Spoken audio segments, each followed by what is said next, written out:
సర్వస్తోత్రాలు అల్లాహ్కే చెందుతాయి. ఆయన మనకు అత్యుత్తమ సృష్టిని, మన ప్రియమైన ప్రవక్త ముహమ్మద్ సల్లల్లాహు అలైహి వసల్లం నువ్వొక తెగకు లేదా కాలానికి మార్గదర్శకంగా కాకుండా మొత్తం మానవాళికి దయగా పంపాడు. సుభానల్లా. నా ప్రియమైన సోదరులు మరియు సోదరీమణులారా, అస్సలాము అలైకుం వరహ్మతుల్లాహి వబరకాతుహు.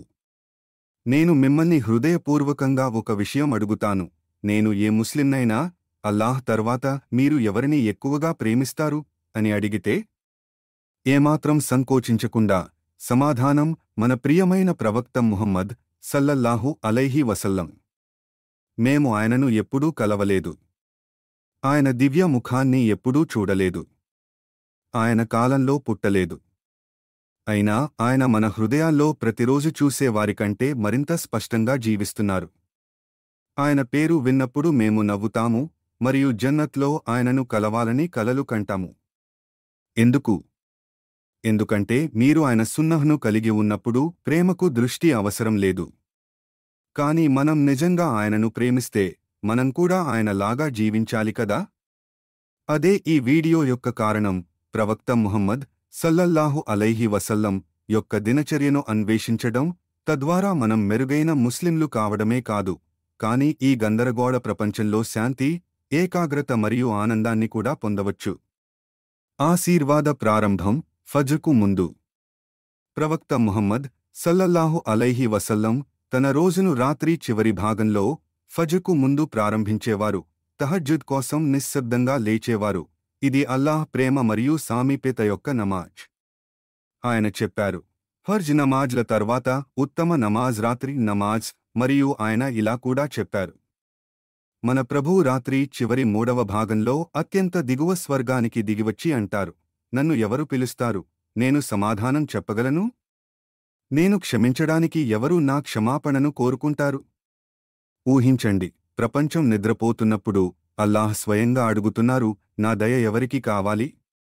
ఆ పిలుపుకు సమాధానం ఇచ్చే వారి హృదయంలో శాంతి ఎలా ప్రవేశించకపోగలదు? ఫజ్ర్ తర్వాత ధిక్ర్, ధ్యానం మరియు నబీజ్. ఫజ్ర్ నమాజ్ తర్వాత ప్రవక్త ముహమ్మద్ సల్లల్లాహు అలైహి వసల్లం కూర్చుని ఉండేవారు, సూర్యోదయం వరకు అల్లాహ్ను స్మరిస్తూ. ఆయన చెప్పారు, ఓ అల్లాహ్, నా ఉమ్మత్ను వారి ఉదయ సమయాల్లో ఆశీర్వదించు. తర్వాత ఆయన నబీజ్ తాగేవారు, ఖర్జూరాలు లేదా ద్రాక్షను రాత్రిపూట నానబెట్టి తయారుచేసిన సున్నహ్ పానీయం. ఇది సహజమైనది, రిఫ్రెష్ చేసేది మరియు శక్తితో నిండినది. కాఫీకి ఖచ్చితమైన సున్నహ్ ప్రత్యామ్నాయం. ఆయన భోజనం సరళమైనది మరియు బరకత్తో నిండినది. మన ప్రవక్త ముహమ్మద్ సల్లల్లాహు అలైహి వసల్లం కేవలం తినలేదు, ఆయన అవగాహనతో తినేవారు. ఆయన చెప్పారు, ఆదం కుమారుడు తన కడుపు కంటే చెడ్డ పాత్రను నింపడు. తన వెన్నును నిటారుగా ఉంచడానికి కొన్ని ముద్దలు తినడం సరిపోతుంది. ఆయన సరళమైన, స్వచ్ఛమైన ఆహారాన్ని ప్రేమించేవారు. ఖర్జూరాలు, యవల రొట్టె, తేనె, పాలు, ఆలివ్ నూనె, వెనిగర్. ఆయన వెచ్చని నీటిని ఇష్టపడేవారు, కూర్చుని తాగేవారు మరియు 3 సార్లు తాగేవారు. ఆయన ఆనందం కోసం కాదు, కృతజ్ఞతతో తినేవారు. ముందు బిస్మిల్లా మరియు తర్వాత అల్హందులిల్లాహ్ అని చెప్పేవారు. తినడం కూడా ఎలా ఆరాధనగా మారిందో చూస్తున్నారా? సుభానల్లా. ఆయన పగటి సమయం, పని, కుటుంబం, దయ. సూర్యోదయం తర్వాత ప్రవక్త ముహమ్మద్ సల్లల్లాహు అలైహి వసల్లం రోజువారీ విషయాలకు హాజరవుతారు, బోధించడం, సహాబాలకు సహాయం చేయడం, అనారోగ్యులను సందర్శించడం లేదా తన కుటుంబానికి సహాయం చేయడం. ఆయన చెప్పారు, మీలో ఉత్తములు తమ కుటుంబాలకు ఉత్తమంగా ఉండేవారే. ఆయన తన సొంత బట్టలు కుట్టేవారు, తన మేకకు పాలు పితికేవారు మరియు ఇంట్లో వస్తువులను సరిచేసేవారు. భూమిపై గొప్ప వ్యక్తి అయినా తన ఇంట్లో అత్యంత వినయస్థుడు. మధ్యాహ్న విశ్రాంతి, ఖైలులా. దుహర్ తర్వాత ఆయన కొన్నిసార్లు చిన్న నిద్ర తీసుకునేవారు, దీనిని ఖైలులా అంటారు. ఆయన చెప్పారు, మధ్యాహ్న నిద్ర తీసుకోండి, ఎందుకంటే దెయ్యాలు నిద్రించవు. శాస్త్రం ఇప్పుడు 0 శతాబ్దాల క్రితం బోధించిన దానిని నిర్ధారిస్తుంది. ఒక చిన్న నిద్ర జ్ఞాపకశక్తి, ఏకాగ్రత మరియు గుండె ఆరోగ్యాన్ని పెంచుతుంది. సాయంత్రం కుటుంబం, ధిక్ర్ మరియు దుఆ. అస్ర్ లేదా మగ్రిబ్ తర్వాత ప్రవక్త ముహమ్మద్ సల్లల్లాహు అలైహి వసల్లం తన కుటుంబంతో సమయం గడిపేవారు, బోధించడం, వినడం, నవ్వడం, ప్రేమను చూపడం. ఆయన సాయంత్రం అద్కార్ చేసేవారు. వాటిలో ఒకటి అల్లాహుమ్మా ఇన్ని ఔదు బికా మినల్ హమ్మి వల్హజని వలజ్జి వల్కసలి వల్బుఖ్లి వల్జుబ్ని వ ఘలబత రిజా. ఓ అల్లాహ్, నేను ఆందోళన మరియు దుఃఖం, బలహీనత మరియు సోమరితనం, కంజూసత్వం మరియు పిరికితనం, అప్పుల భారం మరియు మనుషుల అణచివేత నుండి నీలో ఆశ్రయం పొందుతాను. ఈ రోజు మనలో ఎంతమంది ఆందోళనతో పోరాడుతున్నారు? సుబ్హానల్లాహ్, నివారణ ఆయన మాటల్లోనే ఉంది.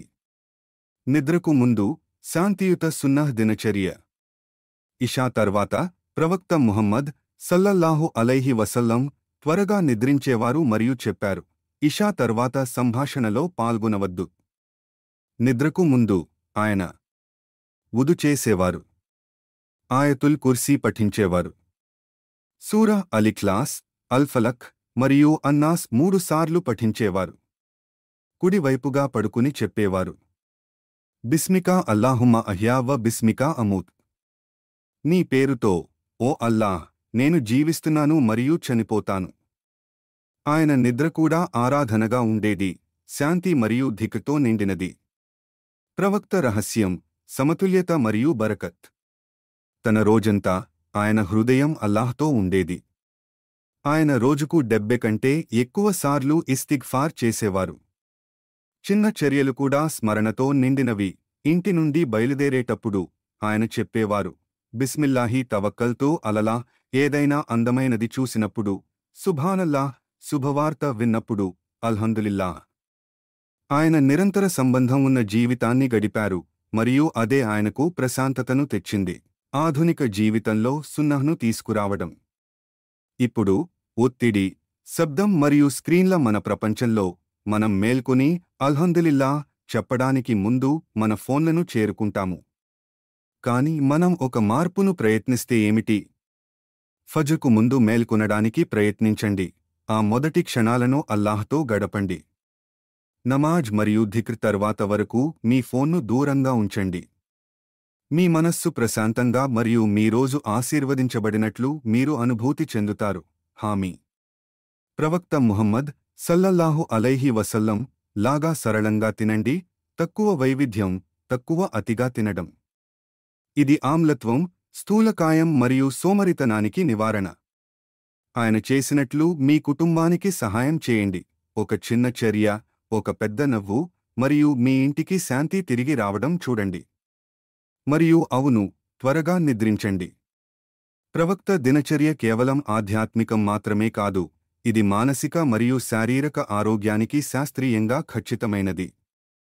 నా ప్రియమైన సోదరులారా మరియు సోదరీమణులారా, ప్రవక్త ముహమ్మద్ సల్లల్లాహు అలైహి వసల్లం తో జీవించడాన్ని ఊహించండి.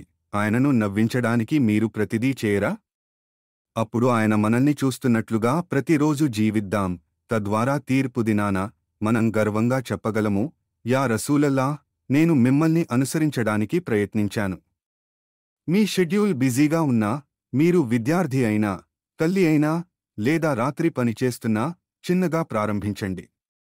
ఒకసారి ఒక సున్నా, బహుశా వారానికి ఒక్కసారి తహజ్జుద్ లేదా ఫజ్ర్ తర్వాత వరకు ఫోన్ లేదు.